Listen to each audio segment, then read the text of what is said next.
Olá, pessoal, sejam todas, todos e todos bem-vindos a essa terceira aula do nosso curso de extensão em Ciência Aberta e Gestão da Informação Científica. O meu nome é Caroline Lima e eu vou hoje, então, passar essa aula a respeito de fontes de dados científicos. Bom, só para situar onde a gente está conversando, né, eu trouxe aqui um exemplo, um diagrama do ciclo de vida dos dados. Esse ciclo de vida dos dados basicamente contém todas as fases por onde os dados de uma pesquisa vão transitar. Então a gente começa ali com o primeiro item, Research Question, né? Que é, na verdade, a questão de pesquisa, aquilo que vocês vão procurar os dados para poder responder essa problemática da pesquisa. No segundo momento, a gente tem ali a pesquisa de dados e reuso, a criação do plano de gestão de dados, conforme já foi conversado pela professora Paula, e a gente tem ali a criação das coleções. Essa criação de coleções, ela tem, na verdade, um subciclo ali, que é onde entra toda a parte de armazenamento de dados, descrição, criação de novas coleções e de análise. Daí esse ciclo prossegue, então, para a parte de arquivamento e publicação em repositórios digitais. Então, hoje, quando a gente vai falar de fontes para dados, a gente vai estar principalmente ali na segunda fase, né, do ciclo de vida dos dados, que é a pesquisa de dados e reuso, e também na parte de criação de coleções de dados, tá? Então, assim, só para a gente poder contextualizar um pouco, quando a gente está falando de fontes para dados, a gente está falando de fontes para informação. E as fontes de dados científicos, elas também são muito parecidas, elas utilizam os critérios muito parecidos com critérios de pertinência e de qualidade comuns a critérios de seleção de fontes de informação, que consideram aspectos como autoridade, cobertura, integridade, objetividade, precisão, acesso, completude, cobertura, singularidade, entre outros aspectos. Esses estão discutidos principalmente em disciplinas de fontes de informação e gestão de estoques informacionais dentro da graduação da biblioteconomia e gestão da informação. Então, assim, a gente não vai entrar especificamente dentro, né, de critérios de seleção de fontes de informação, só fiz um destaque ali, baseado na professora Simone Weissel, né, e na Tomael, mas, assim, o que diferencia fontes de informação científica para fontes de dados?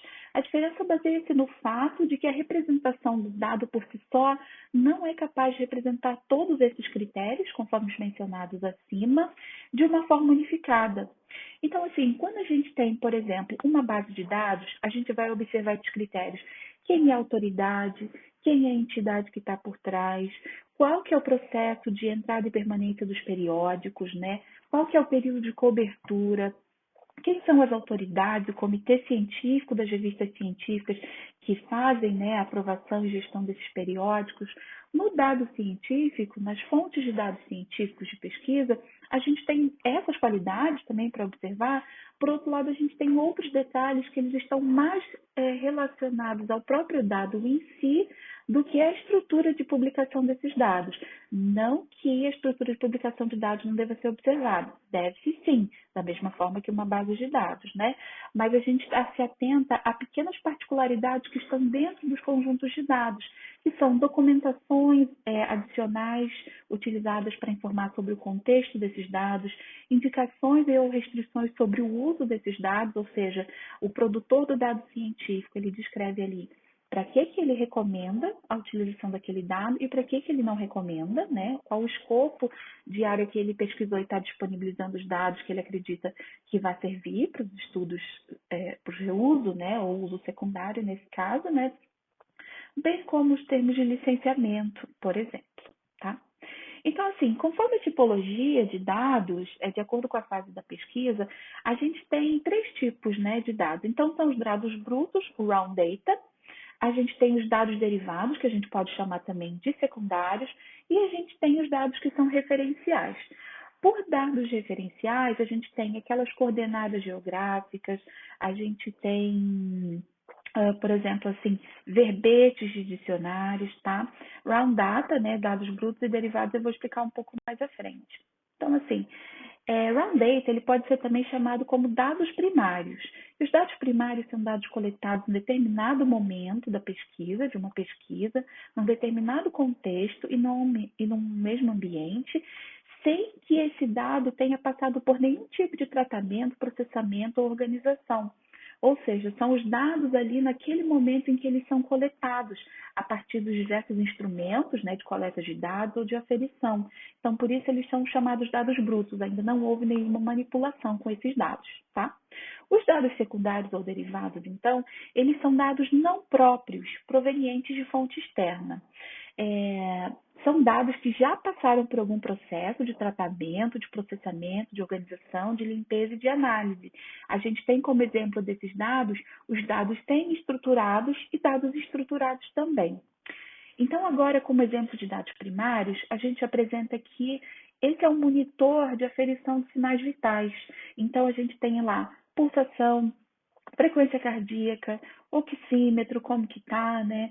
Então, assim, o aparelho, quando os seus conectores, os seus sensores são colocados em uma pessoa, em um paciente, né?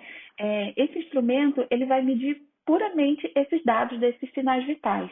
Então, a partir disso, a gente vai ter ali no computador, no servidor, enfim, todos esses dados que foram extraídos do paciente. Ele ainda está puro, né, da maneira que ele foi extraído. Ele ainda não foi feito nenhum tipo de análise, nenhum tipo de combinação e nenhum outro tipo de inferência sobre eles. Aí a gente tem também um outro tipo de dado que é muito comum, né, para a gente, seja no ambiente acadêmico, ou seja na sociedade de modo geral, que são dados de entrevista. Então, essa imagem representa, né, o recenseador do censo, agora 2022, fazendo a entrevista, né, na casa de uma cidadã. Então, esses dados coletados em censo, nesse momento da coleta, também são dados brutos. Eles não são dados que foram manipulados ainda, né, para poder a gente ter depois um relatório e saber como que anda, né, a sociedade. Como exemplo de dados secundários, então, nós temos artigos científicos, relatórios, jornais, né? Ou seja, todos esses documentos, matérias jornalísticas, né? Todos esses dados que eles já sofreram uma análise e eles estão sendo apresentados de uma determinada forma. Ora, quando a gente está fazendo uma pesquisa científica e a gente utiliza os dados da nossa pesquisa, quando a gente vai apresentar esses dados, eles já estão organizados, já foram rotulados, já estão codificados, para aí sim a gente apresentar esses dados e fazer uma análise. Então, eles já são dados secundários, né? E ali um outro exemplo, é um relatório, né, de uma pesquisa, né, de comércio, né, extraído da biblioteca do IBGE, ou seja, foram dados que utilizaram, um relatório, que utilizaram dados de censos anteriores para poder fazer uma análise do cenário de comércio no Brasil. Tá? Então, esses são exemplos de dados primários e dados secundários.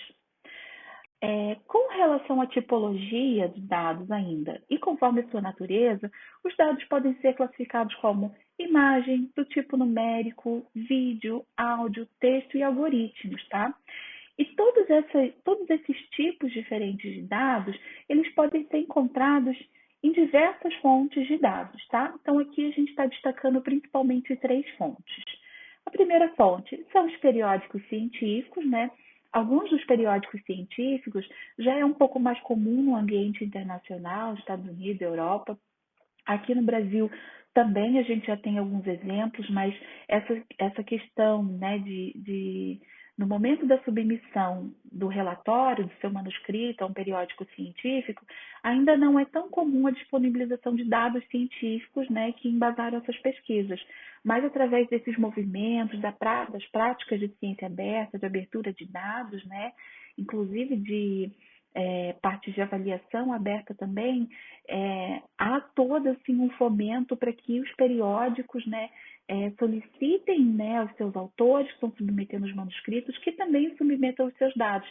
Esses dados comprovam, afinal de contas, né, os resultados encontrados ou não durante as pesquisas.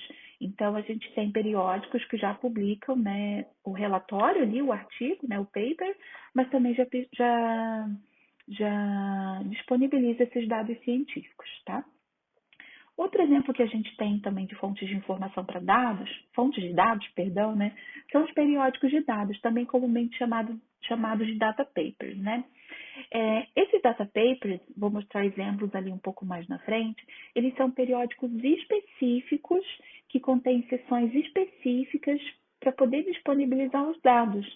ele não é um relatório como um artigo científico, né? Ele é um outro tipo de publicação científica que está ali descrevendo todos os dados e todos os seus processos.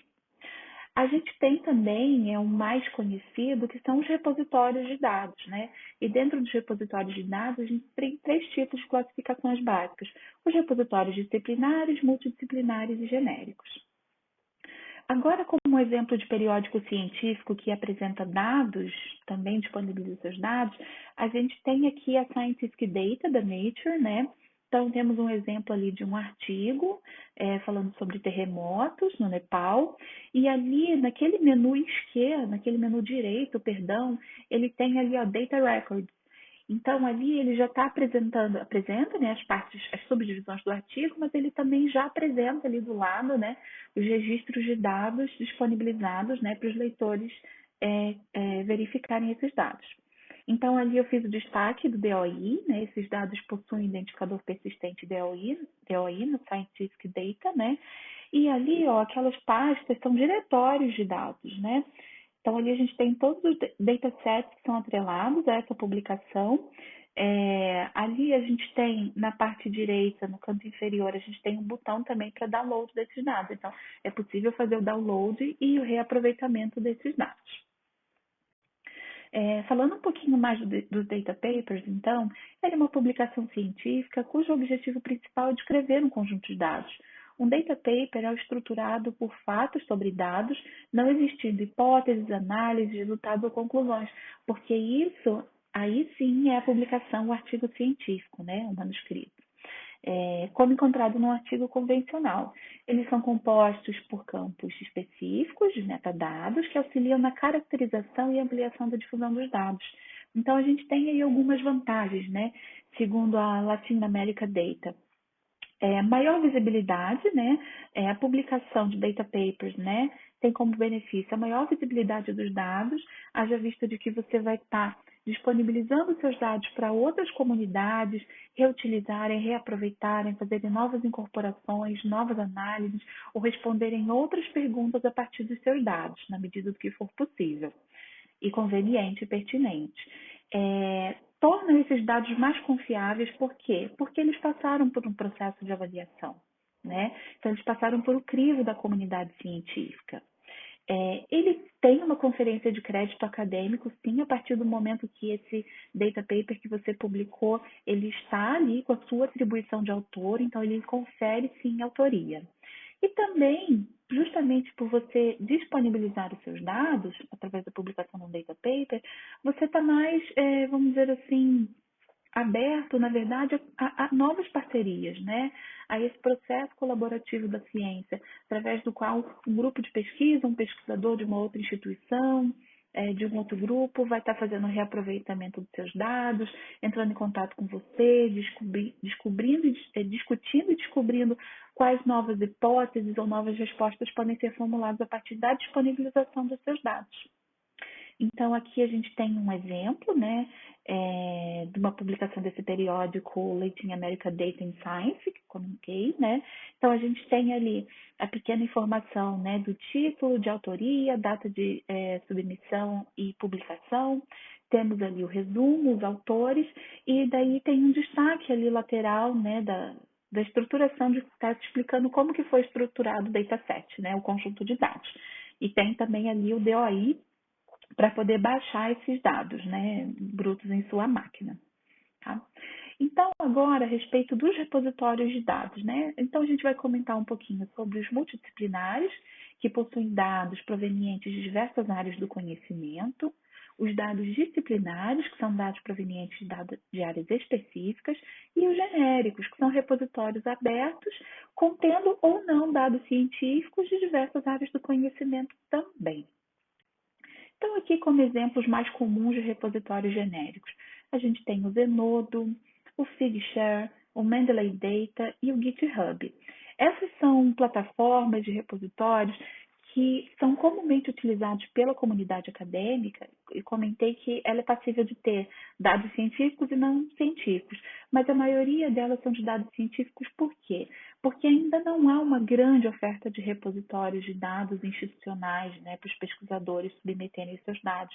Então, esses repositórios, eles possuem ótimas estruturas por meio do qual os pesquisadores podem fazer os depósitos dos seus dados, né? E incluir demais informações, como, por exemplo, fazer um link, né, para onde foi publicado o artigo científico que deu origem aos dados, ou então a minha tese. Então, o Zenodo e o Figshare são os mais comuns.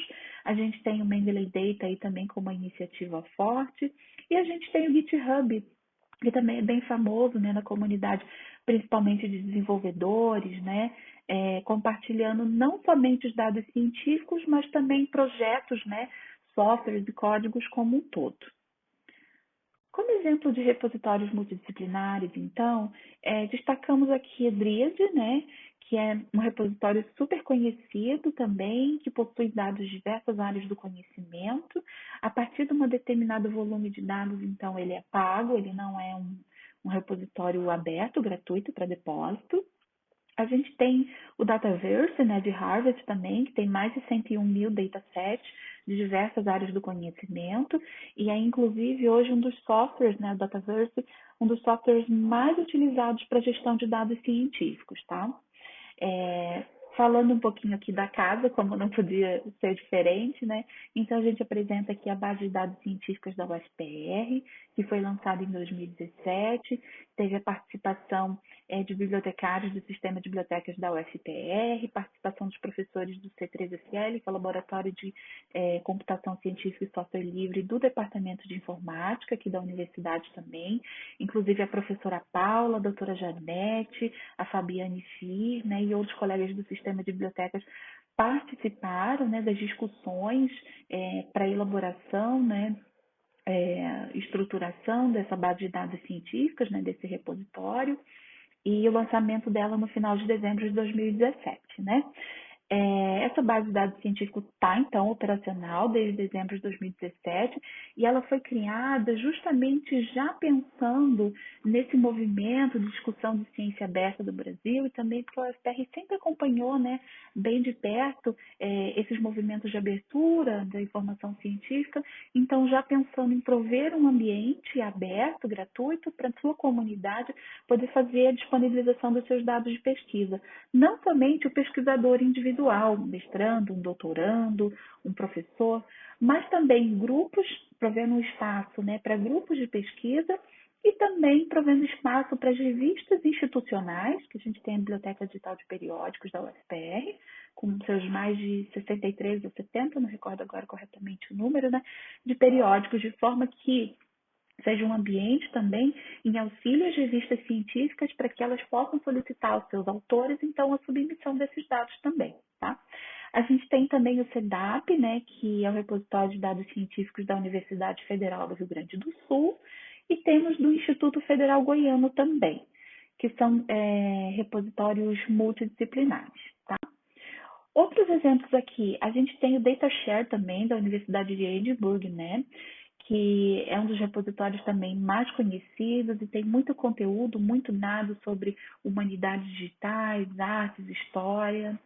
A gente tem também, vamos dizer assim, um dos pioneiros também, né, que é o Deep Blue Data, que é da Michigan University, né, que é o repositório de dados. Então, eu me lembro de ter assistido uma palestra com eles em 2011, na Federal do Rio Grande do Sul, né, com a chefe do sistema de bibliotecas, e naquele momento essa foi uma novidade, assim, para mim, porque a gente estava acostumado a trabalhar com os repositórios digitais de publicações, teses, dissertações, livros e outros tipos de coleções, e foi lá que realmente eu ouvi pela primeira vez essa parte de gestão de dados científicos e realmente fiquei interessada e, né, e que bom que hoje a gente, né, através de um trabalho coletivo, conseguir contribuir com isso um pouco da universidade. Esse repositório foi uma inspiração.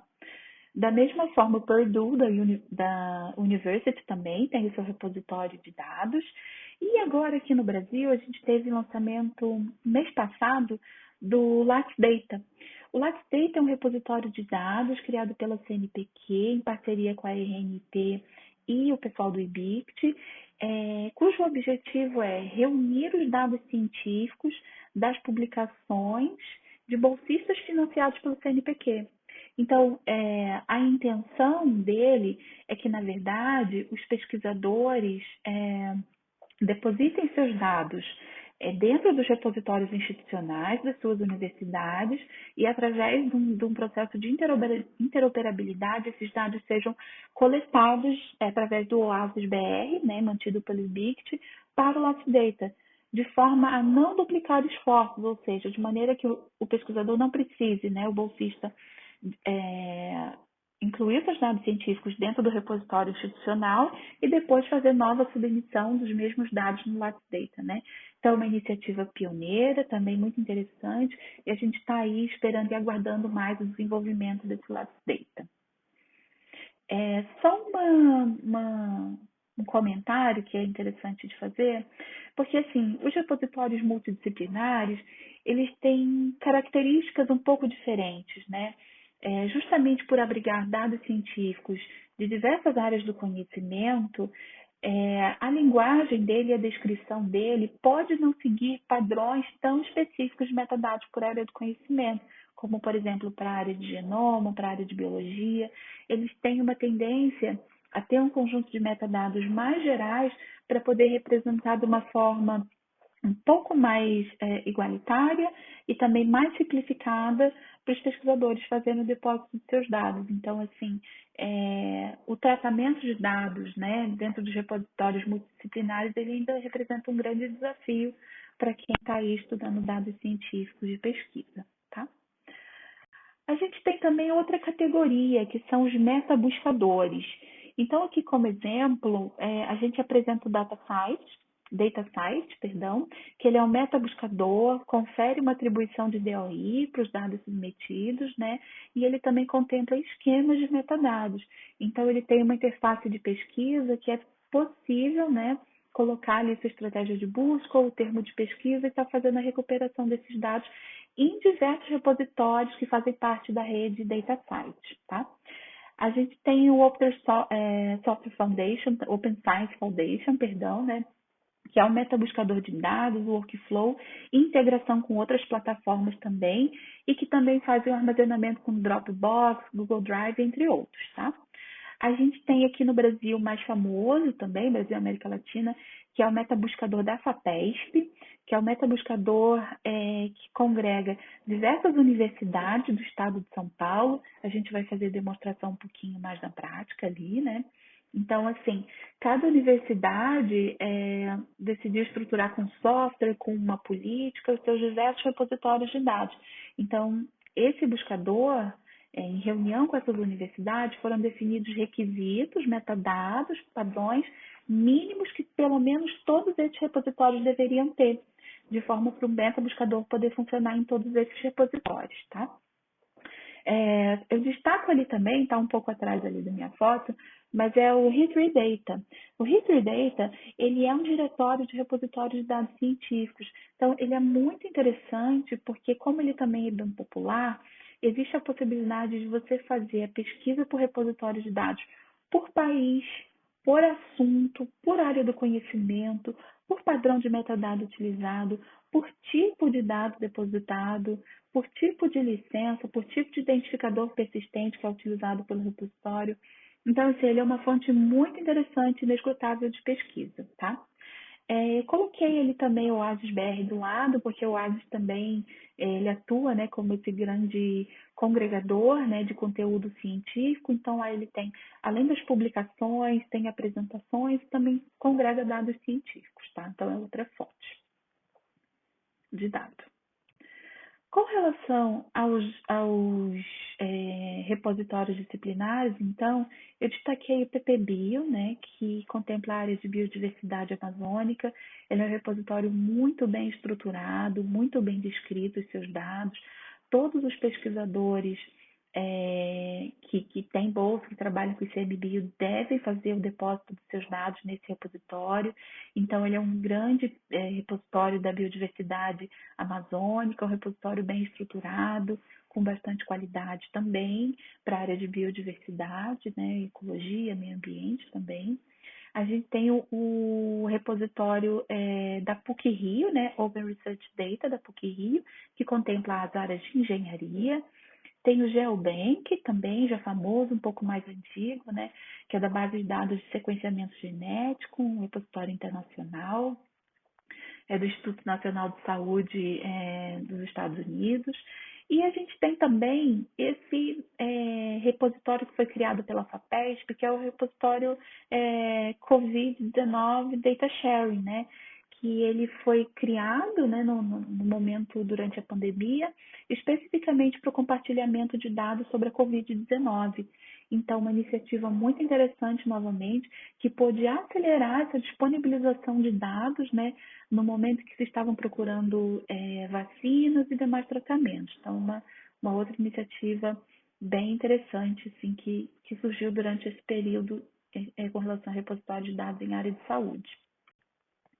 A gente tem outros exemplos também da NASA Space Science Data, né, Archive, que contempla dados da área de astrofísica.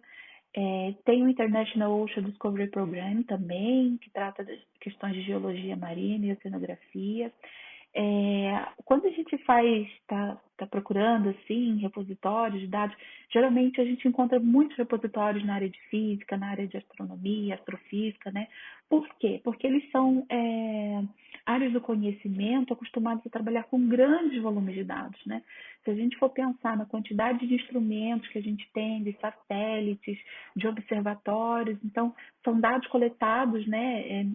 Por segundo, então muito menos do que isso, né? Então a gente tem uma granularidade muito grande, um volume de dados muito grande. Então esses são repositórios que eles já existem há um certo tempo, né? Já são bem famosos e são áreas do conhecimento já acostumadas a trabalhar com grandes volumes de dados. A gente tem o ICPSR, né, dos Estados Unidos, de pesquisa na área social, né, de ciências sociais, que é um outro repositório também bem famoso, que contempla dados bem estruturados, dados brutos, né, na verdade.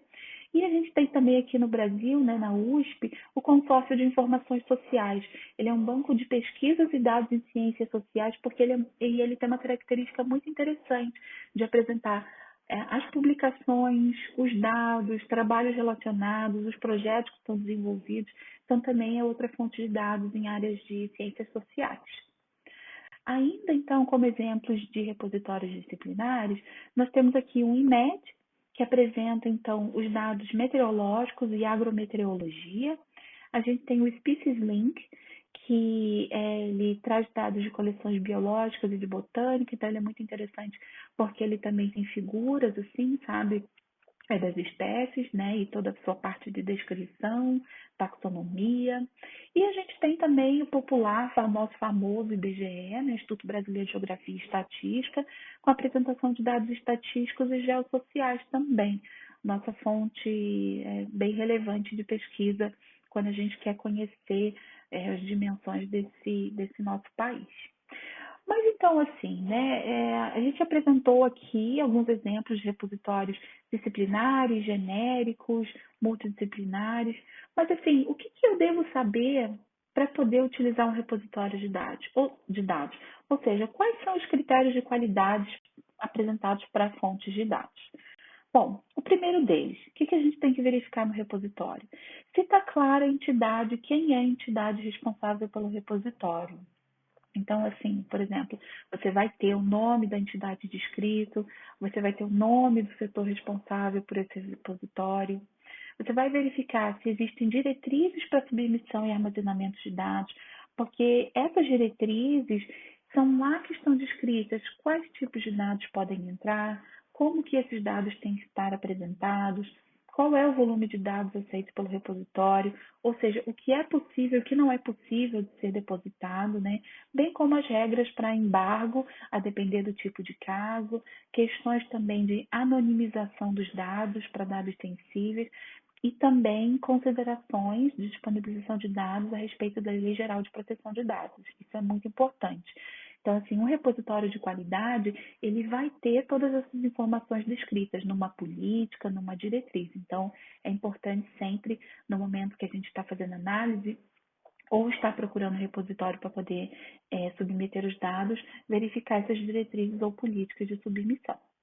Outra coisa também é verificar se os dados possuem identificadores persistentes. identificador persistente como Randall, como DOI ou outros, né? Por que isso?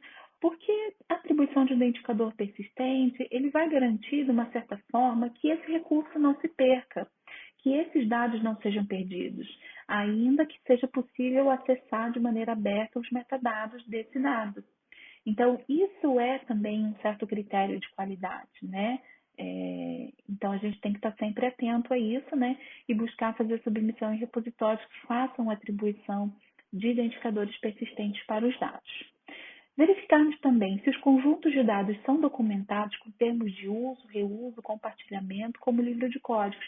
Então, assim, quando a gente fala em conjuntos de dados científicos, a gente está falando do dado, ou seja, aquilo que foi coletado pelos pesquisadores, né, no momento, na fase da sua coleta de dados, mas a gente está falando também de contexto, porque dado sem contexto não faz sentido. E geralmente, a gente, quando vai submeter um conjunto de dados, a gente tem que ter ali uma documentação mínima dizendo o contexto daquele dado. Se de repente eu tenho ali uma grande planilha, eu tenho que dizer o que representa tal coluna, o que representa tal linha, de uma maneira que a pessoa que está olhando o meu dado e pensando em reutilizá-lo possa compreender o que são aquelas informações que estão ali. Sem contexto não é nada. Então, por isso a importância de ter a documentação. Da mesma forma também é importante ter um termo que defina o tipo de uso que o autor está recomendando para o dado, né? Se ele permite o reuso e o compartilhamento desse dado também. Então, isso é muito interessante porque esse termo de uso, ele vai dizer, o autor, né, que disponibilizou esses dados, ele vai estar falando para a gente, olha, eu recomendo para isso, não recomendo para aquilo. Então, isso é ótimo, porque não faz ninguém perder tempo, né, tentando utilizar um dado para responder uma questão de pesquisa que não se enquadra, tá? Verificar se os dados possuem licenciamento que permita o reuso. Muitos repositórios de dados utilizam do tipo de licença Creative Commons, e como ela tem 6 tipos de flexões, às vezes por desconhecimento, por falta de capacitação, os autores acabam escolhendo um tipo mais restritivo da licença, né? Atribuição não derivativa, não comercial, enfim. E daí isso impossibilita que outras pessoas reutilizem esses dados. Então, a gente tem que verificar, primeiro, se esses dados possuem licenciamento e se esse licenciamento permite o reuso, modificação, alteração e inclusão desses dados, tá? Um outro critério de qualidade, que parece besteira, mas não é, né? É verificar se há um e-mail e dados de suporte para o repositório. Porque caso exista algum tipo de dúvida, ou seja necessário fazer uma edição, um versionamento, um acréscimo, é essa equipe, né, através desse contato, que você vai ter contato com a equipe de suporte para poder auxiliá-lo em suas demandas, né, de gestão de dados e de projetos dentro do repositório, tá? E outra coisa também, é sempre no momento da pesquisa de repositórios, verificar se esse repositório está indexado em algum diretório. Por que isso?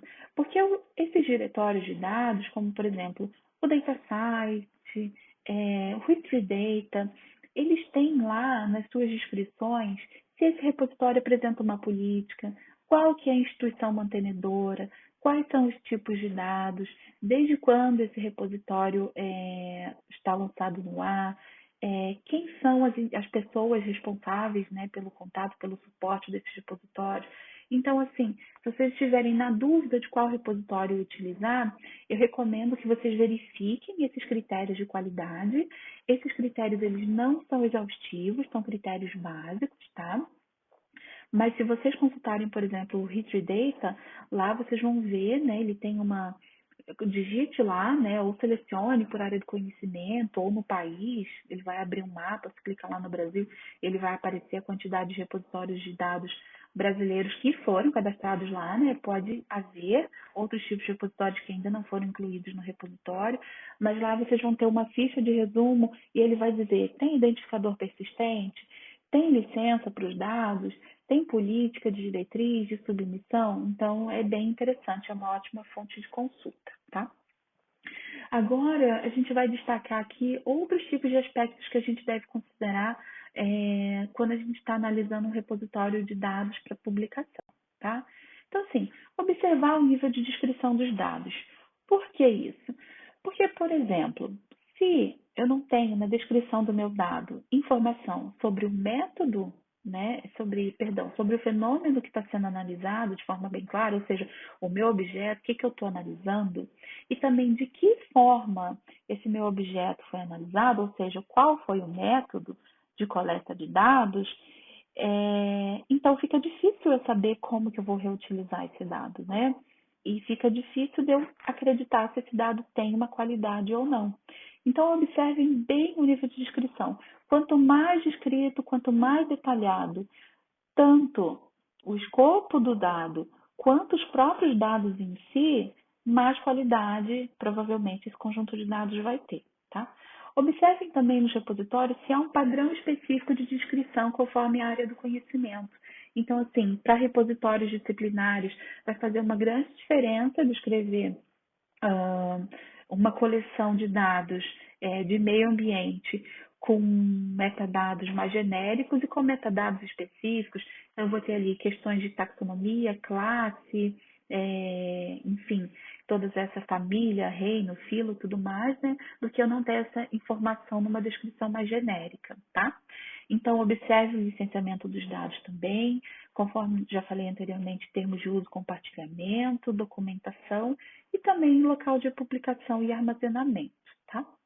Com relação à publicação e armazenamento, nós destacamos aqui algumas coisas interessantes também. Procure por repositórios de dados em sua instituição.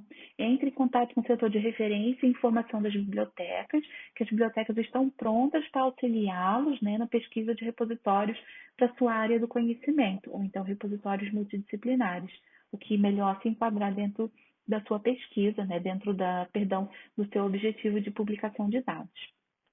Procure por repositórios de dados abertos e observe as restrições quanto ao volume de dados que podem ser armazenados sem custos. Observe se o repositório onde submeterá seus dados possui atribuição de identificadores persistentes, o que a gente comentou ainda há pouco, né? Observe as diretrizes de submissão de dados. Antes de publicar seus dados, procure o auxílio de gestores de informação e bibliotecários para auxiliar com a formatação e elaboração dos conjuntos de dados. Então, assim, gente, procurem as bibliotecas, a gente está à disposição de vocês para poder auxiliá-los, né? Como preparar os seus dados, ou seja, como deixá-los, né, preparados para submissão em repositórios, tá? A gente está à disposição. E aí, só trazendo um pouquinho mais assim de consideração a respeito de metadados, não é nosso foco, mas aqui nós destacamos alguns metadados que são para a gente observar, né, no momento de submissão de dados. Se esses repositórios contêm os seguintes metadados ou campos, né? Título, identificador persistente, autores e instituições, data de publicação dos dados, as coberturas temporal, espacial, período histórico, se for o caso, licenciamento, publicação e dados, né, atrelados a esses recursos, tipo um linked data, né? Quais são os descritores, descrição do fenômeno da pesquisa, tipo de dados, origem, coletados onde, por quem e quando, informação, bem importante também, dos instrumentos de coleta de dado e calibração. Então, assim, a gente tem que saber qual que é o instrumento, qual que é a série, qual que foi a calibragem, porque se a calibragem está diferente, pode ser o mesmo experimento, utilizando o mesmo tipo de instrumento. Se a calibragem for diferente, a gente vai ter dados diferentes. Então, é super relevante que essa informação esteja bem descrita, tá? Qual que é o tipo de arquivo, qual foi o método de coleta de dados, o método de processamento e os padrões de calibração de instrumento de coleta e análise dos dados. E aí a gente parte para outra parte agora, ou seja, como que eu busco dados científicos, né? Então, assim, tal como na pesquisa bibliográfica, a gente vai definir os nossos termos de busca para pesquisa.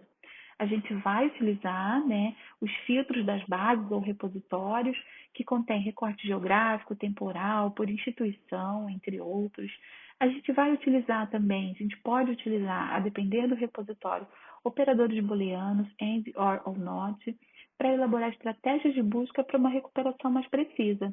Não se esqueça de utilizar as aspas e os parênteses para especificar os termos e suas combinações. Nos diretórios de repositórios de dados, utilize também os filtros de metadados, geralmente estão do lado esquerdo ou direito, né, ali da página dos repositórios, o tipo de licenciamento de dados, entre outros. Aí agora, então eu vou demonstrar aqui para vocês Como que a gente faz uma pesquisa, então, no metabuscador da FAPESP?